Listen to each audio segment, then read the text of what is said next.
Hi friends, welcome to கோமோஸ் lifestyle. வீட்டை எந்த அளவுக்கு சுத்தமாக வச்சுக்கிறோமோ அதே மாதிரி பாத்ரூமையும் சுத்தமாக வச்சுக்கிறது ரொம்பவே நல்லது. இனிமேல் நீங்கள் பாத்ரூமை கை வலிக்க தேயும் தேய்க்கணும்னு அவசியமே இல்லை. இந்த ஒரு லிக்விடு மட்டும் இருந்தால் போதும். அடிக்கடி பாத்ரூமை க்ளீன் பண்ணணும்னு அவசியமே இல்லை. இன்றைக்கி நான் இந்த பாத்ரூம் க்ளீனிங் வீடியோ உங்களுக்கு ரொம்ப யூஸ்ஃபுல்லாக இருக்கும். வீடியோவை ஸ்கிப் பண்ணாமல் பாருங்கள். வீடியோக்குள்ளே போகிறதுக்கு முன்னாடி நம்ம சேனல் ஃபஸ்ட் டைம் பார்க்குறவங்களா இருந்தால் சப்ஸ்கிரைப் பண்ணிக்கோங்க. ஒரு பவுல் எடுத்துருக்கிறேன். இதில் 2 ஸ்பூன் துணி துவைக்கிற சோப்பு லிக்விடு சேர்த்துக்கலாம். உங்ககிட்ட சோப்பு லிக்விடு இல்லை அப்படின்னா துணி துவைக்கிற சோப்பு பவுட்ரு கூட எடுத்துக்கோங்க. ஒரு 3 ஸ்பூனாக எடுத்துக்கோங்க. இது கூடவே 2 ஸ்பூன் சோடா உப்பு சேர்த்துக்கலாம். அதாவது ஆப்ப சோடா சொல்லுவோம்ல, அதுதான் 2 ஸ்பூன் சேர்த்துக்கலாம். சோடா உப்பு பாத்ரூமில் இருக்கிற பேட் ஸ்மெல்லை எடுத்து விடாப்பிடியான உப்பு கரையையும் க்ளீன் பண்ணி கொடுக்க ரொம்ப யூஸ்ஃபுல்லாக இருக்கும். இது கூடவே 3 ஸ்பூன் வினிகர் சேர்த்துக்கலாம். வினிகர் இல்லை அப்படின்னா லெமன் சாறு 3 to 4 ஸ்பூன் சேர்த்துக்கோங்க.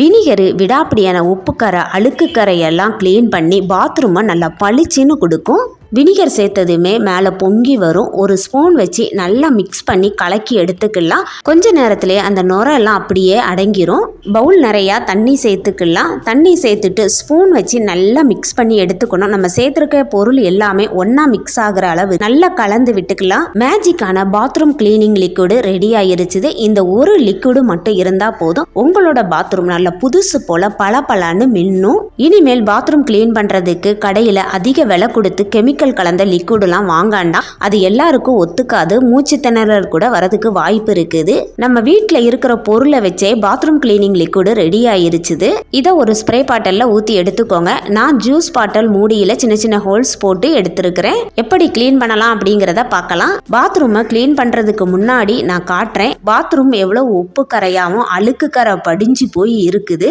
பாத்ரூம் செவுரில் இருக்கிற டைல்ஸ்லையும் உப்பு கரை படிஞ்சு போய் இருக்குது. டாய்லெட்லையும் உப்பு கரையும் அழுக்கு கரையாவும் இருக்குது.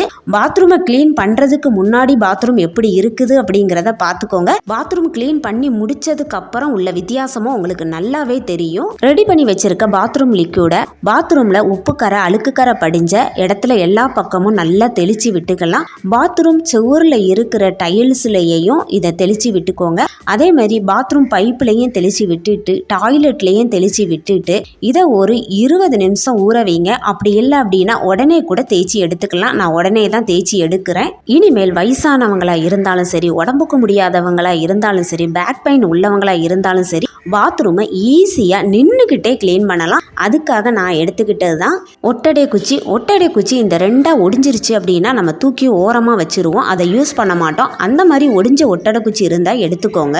ஒட்டடை குச்சி வச்சு கிளீன் பண்ணுறது ரொம்ப ஈஸியாக இருக்கும். நம்ம நின்ன இடத்துல நின்றுக்கிட்டே அழகாக கிளீன் பண்ணிடலாம். குனிஞ்சி தேய்க்கணும்னு அவசியமே இல்லை. நின்றுக்கிட்டே கிளீன் பண்ணுறதுக்கு ரொம்ப ஈஸியாக இருக்கும். பாத்ரூமை அழுத்தம் கொடுத்து தேய்க்கணும்னு தேவையே இல்லை. நம்ம ரெடி பண்ண லிக்விடு கிளீன் பண்ணி கொடுக்கறது ரொம்ப யூஸ்ஃபுல்லாக இருக்கும். அதனால நீங்கள் தேய்ன்னு ரொம்ப தேய்க்கணும்னு அவசியம் இல்லை. லைட்டாக தேய்ச்சாலே போதும். நம்ம வீடியோவை தொடர்ந்து பார்க்குறவங்களுக்கு தெரியும். நான் இப்போ கொஞ்ச நாள் இந்த ஒட்டடை குச்சி வச்சு தான் பாத்ரூமை கிளீன் பண்ணுறேன். இது எனக்கு ரொம்ப யூஸ்ஃபுல்லாக இருக்குதுங்க. ஒட்டடை குச்சி வச்சு கிளீன் பண்ணும்போது நமக்கு கையெல்லாம் வலிக்கவே வலிக்காது. பாத்ரூமை கிளீன் பண்ணணும் அப்படிங்கிற ஃபீலிங்கும் இருக்கவே இருக்காது. பாத்ரூமில் இருக்கிற அந்த இடுக்குகள் எல்லாம் கிளீன் பண்ணுறதுக்கு இந்த ஒட்டடை குச்சி ரொம்ப யூஸ்ஃபுல்லாக இருக்கும். ஒரு டைம் ஒட்டடை குச்சி வச்சு கிளீன் பண்ணி பாருங்கள். நீங்கள் திரும்ப திரும்ப அந்த மாதிரி தாங்க கிளீன் பண்ணுவீங்க. அந்த அளவுக்கு கிளீன் பண்ணுறதுக்கு ஒட்டடை குச்சி ரொம்ப யூஸ்ஃபுல்லாக இருக்கும்.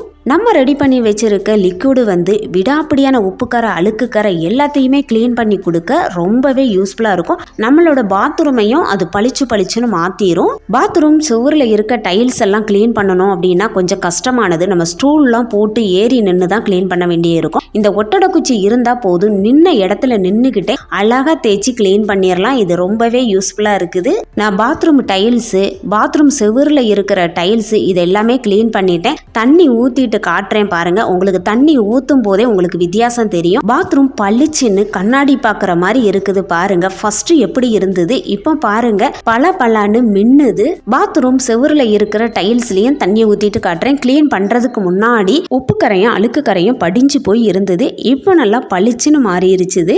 பாத்ரூம்ல இருக்கிற பைப்பு உப்பு கரை படிஞ்சு போய் இருக்குது. இந்த லிக்விடை நம்ம தெளிச்சு விட்டுட்டு லைட்டா தேய்ச்சா மட்டும் போதும். ரொம்ப அழுத்தம் கொடுத்துலாம் தேய்க்காண்டா. இந்த லிக்விடு அந்த அளவுக்கு நல்லாவே கிளீன் பண்ணி கொடுக்கும். இப்போ தேய்ச்சிட்டு தண்ணி ஊற்றி காட்டுறேன். ஃபர்ஸ்ட் பைப்பு ரொம்ப உப்பு கரையாக இருந்தது. இப்போ பாருங்கள் நல்லா பளிச்சுன்னு மாறிடுச்சுது. டாய்லெட்டை சுற்றி இருக்கிற டைல்ஸில் இந்த ஒட்டடை குச்சி வச்சு தேய்ச்சி எடுத்துட்டு டாய்லெட்டை க்ளீன் பண்ணும்போது டாய்லெட் க்ளீன் பண்ணுற அந்த ப்ரஷ் வச்சு தேய்ச்சி எடுத்துக்கோங்க. நம்ம ரெடி பண்ண இந்த ஒரு லிக்விட் இருந்தாலே போதும், பாத்ரூம் டைல்ஸையும் க்ளீன் பண்ணிடலாம், பாத்ரூமும் டாய்லெட்டையும் க்ளீன் பண்ணிடலாம். தேய்ச்சி எடுத்துட்டு இப்போ தண்ணி ஊற்றுறேன் பாருங்க, பாத்ரூம் எவ்வளோ நல்லா பளிச்சுன்னு இருக்குதுன்னு. டாய்லெட் தேய்க்கிறதுக்கு முன்னாடி ரொம்ப அழுக்காவும் உப்பு கரையாச்சு இருந்தது, இப்போ நல்லா பளிச்சுன்னு மாறிடுச்சுது. இந்த ஒரு லிக்விடை வச்சு நீங்கள் பாத்ரூமை க்ளீன் பண்ணினீங்க அப்படின்னா நீங்கள் அடிக்கடி பாத்ரூமை க்ளீன் பண்ணணும்னு அவசியமே இல்லை. மாசத்துக்கு ஒரு வாட்டி க்ளீன் பண்ணினாலே போதும். இந்த லிக்விட் வச்சு க்ளீன் பண்ணினீங்கன்னா உங்களோட பாத்ரூம் பளபளன்னு கண்ணாடி பார்க்குற மாதிரி மின்ன ஆரம்பிச்சிரும். க்ளீன் பண்ணி முடிச்சுட்டேன் பாருங்கள், இப்போ காட்டுறேன் க்ளீன் பண்ணதுக்கு முன்னாடி பாத்ரூம் எப்படி இருந்தது, க்ளீன் பண்ணினதுக்கு அப்புறம் பாருங்கள் பாத்ரூமும் டாய்லெட்டும் நல்ல பளபளன்னு மின்னுது.